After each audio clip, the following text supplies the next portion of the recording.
পাকিস্তানে সিরিজ জয় করে সারা ফেলে দিয়েছিল বাংলাদেশ। সেই দল ভারতে গিয়ে যেন খেয়ে হারিয়ে ফেলল। বল হাতে প্রথম টেস্টে শুরুটা ভালো করলেও টাইগারদের ব্যাটিং ছিল একেবারেই বাজে। প্রথম টেস্ট 280 রানের ব্যবধানে হারের পর দ্বিতীয় টেস্টের জন্য আরও খারাপ অবস্থা বাংলাদেশের।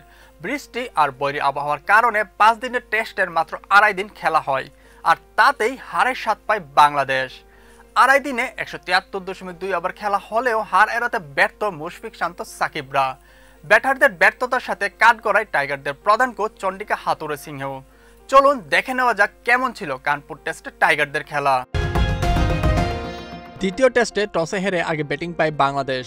বরাবরের মতোই ব্যর্থ হয় বাংলাদেশের দুই ওপেনার সাদমান জাকির। 29 রানেই 2 উইকেট হারিয়ে চাপে পড়ে সফরকারীরা। প্রাথমিক সেই ধাক্কা সামাল দেন অধিনায়ক শান্ত ও মমিনুল। প্রথম ইনিংসে ব্যাটারদের ব্যর্থতার মিছিলে ব্যতিক্রমে ছিলেন মমিনুল। 17 4 ও 1 ছক্কায় 107 রানে অপরাজিত থাকেন তিনি। প্রথম ইনিংসে বাংলাদেশ মোট ব্যাট করে 74 ওভার, যার মধ্যে শতক হাঁকানো মমিনুল খেলেন 34 ওভার। 74.2 ওভারে 233 রানে থামে বাংলাদেশের ইনিংস। 2.77 ইকোনমিতে বল করে বুমরা নেন 3 উইকেট।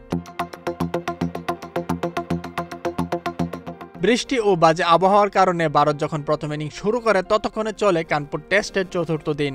বাংলাদেশের বিপক্ষে ড্র করে পূর্ণ পয়েন্ট হারাতে চায়নি তারা, আর তাই তো গেম প্ল্যানে পরিবর্তন এনে সাদা পোশাকে টি-20তে মাতে রাহুল জয়সওয়ালরা।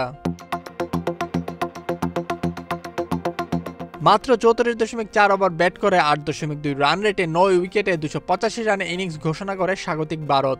দলটির পক্ষে 2 ছক্কা 12 4 51 বলে 72 রান করেন জয়সওয়াল। 7 4 ও 2 ছক্কে 43 বলে 68 রান করেন রাহুল। দ্বিতীয় ইনিংসে ব্যাটারদের অবস্থা যেন আরও নাজেহাল। একমাত্র সাদমান ইসলাম ব্যতীত কেউই করতে পারেননি 50। 101 বলে সমান 50 করে প্যাভিলিয়নে ফেরেন তিনি।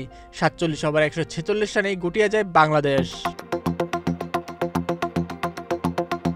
অল্প রানের লক্ষ্যে খেলতে নেমে 3 উইকেট হারিয়ে 17 ওভারে জয়ের দেখা পায় ভারত। স্বাগতিকরা সফল হয় নিজেদের পরিকল্পনায়।